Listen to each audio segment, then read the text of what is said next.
Bismillahirrahmanirrahim. Pada pembahasan kali ini, kita akan membahas tentang kalam dan syarat-syaratnya. Setelah kita mengetahui tentang pengenalan dasar huruf hijaiyah, kalimat dan kalam, tiba saatnya kita akan membahas tentang kalam secara khusus. Kalam, menurut makna, adalah perkataan. Jadi setiap perkataan bisa disebut dengan kalam. Akan tetapi yang akan kita bahas pada kesempatan kali ini adalah kalam Arab.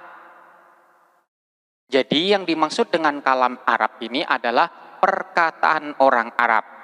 Karena memang yang akan kita bahas adalah tentang tata bahasa Arab, maka fokusnya adalah kalam Arab, bukan kalam orang selain Arab. Oleh karena itu, di sini kita akan membahas tentang syarat-syarat untuk bisa disebut dengan kalam Arab. Dalam mempelajari ilmu nahwu, kita nanti akan sering kali mendengar tentang kalam. Jadi di sana ada macam-macam kalam. Oleh karena itu, pengetahuan dan pembahasan tentang kalam adalah suatu hal yang mendasar yang harus kita ketahui. Untuk bisa disebut dengan kalam Arab, harus memenuhi 4 syarat.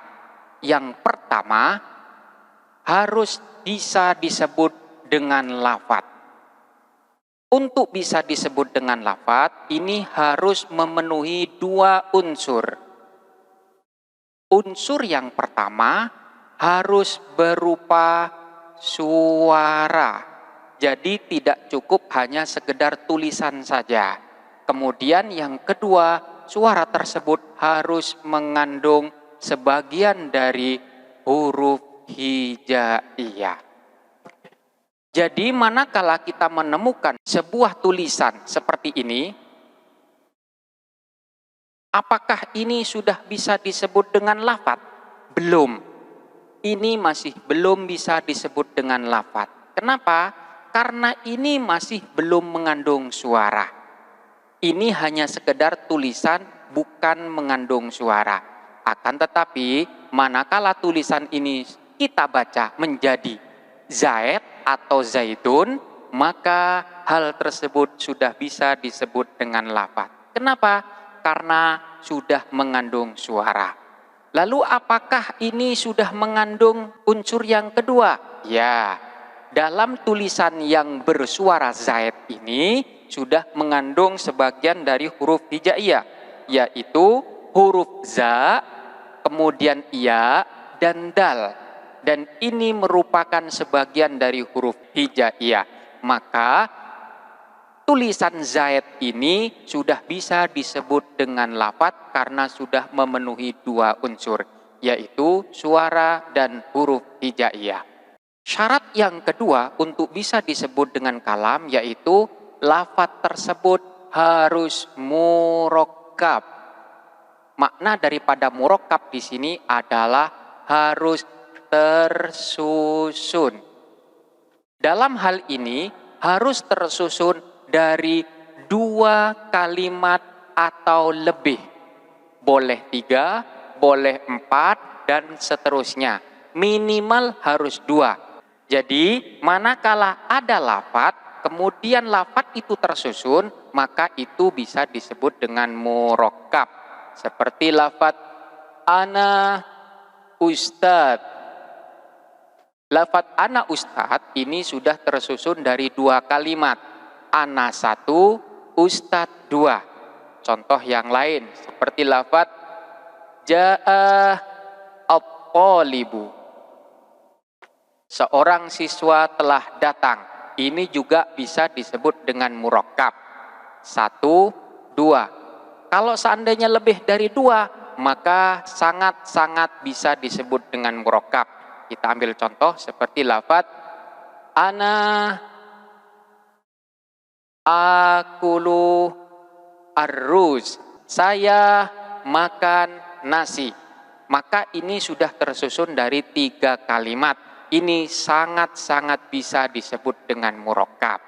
Jadi murakkab adalah harus tersusun minimal dari 2 kalimat atau lebih. Syarat yang ketiga untuk bisa disebut dengan kalam yaitu harus mufid. Yang dimaksud dengan mufid di sini adalah harus dapat difahami. Jadi, lafadz yang tersusun tadi harus dapat dimengerti. Yang dimaksud dengan difahami adalah harus tidak menimbulkan pertanyaan lagi. Ini syaratnya. Jadi, manakala susunan kalimat tersebut masih menimbulkan pertanyaan, berarti masih belum dapat difahami. Kita ambil contoh seperti lafadz in Ja'a Zaidun. Jika Zaid datang. Susunan jika Zaid datang ini jelas memang sudah tersusun. Tetapi rangkaian kata tersebut masih menimbulkan pertanyaan.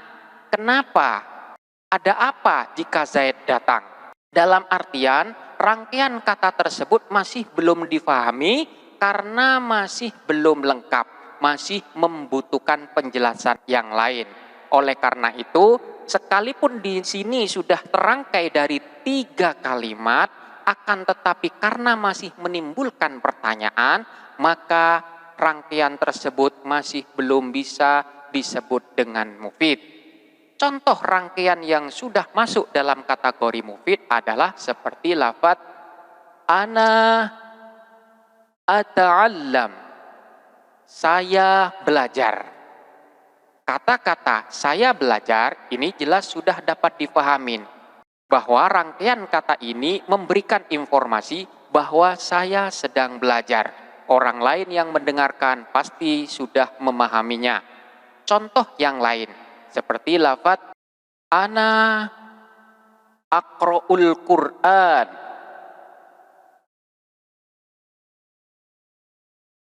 Lafadz ana aqra'ul Qur'an ini terdiri dari 3 kalimat. 1, 2, 3. Dan rangkaian dari ketiga kalimat ini sudah mengandung pemahaman yang sempurna. Ini memberikan informasi bahwa saya sedang membaca Al-Quran.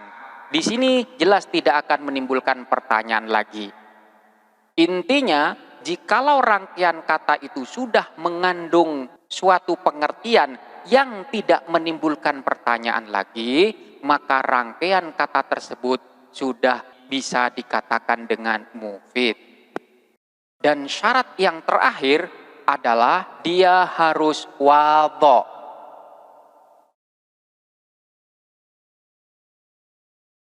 Pengertian wadho itu ada 2. Ada yang pertama memberikan pengertian bahwa yang dimaksud dengan wadho itu adalah harus disengaja. Atau dalam artian bahwa perkataan tersebut harus dikatakan dalam keadaan sadar. Kemudian pengertian yang kedua itu adalah harus menggunakan bahasa Arab, bukan bahasa yang lainnya.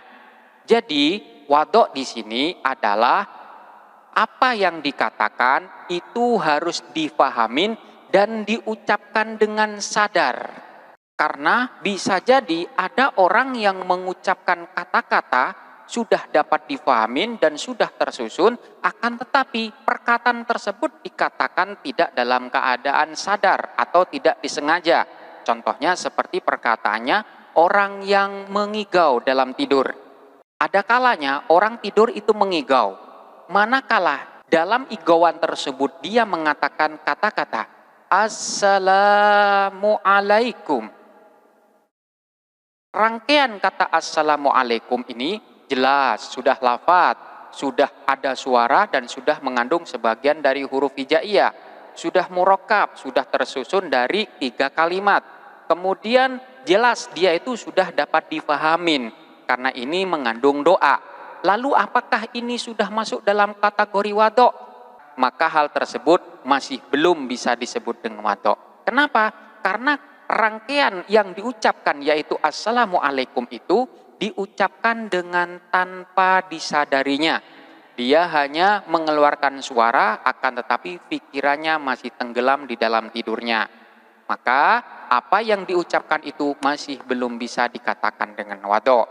Kemudian pengertian yang nomor 2 yaitu harus menggunakan bahasa Arab.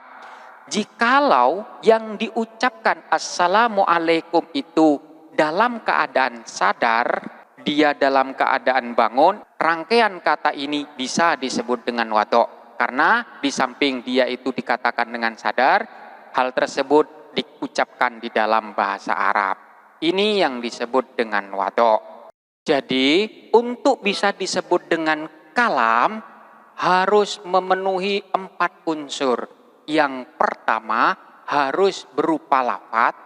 Yang nomor 2, lafadz tersebut harus murakkab. Nomor 3 harus mufid. Dan yang nomor 4 harus wadok.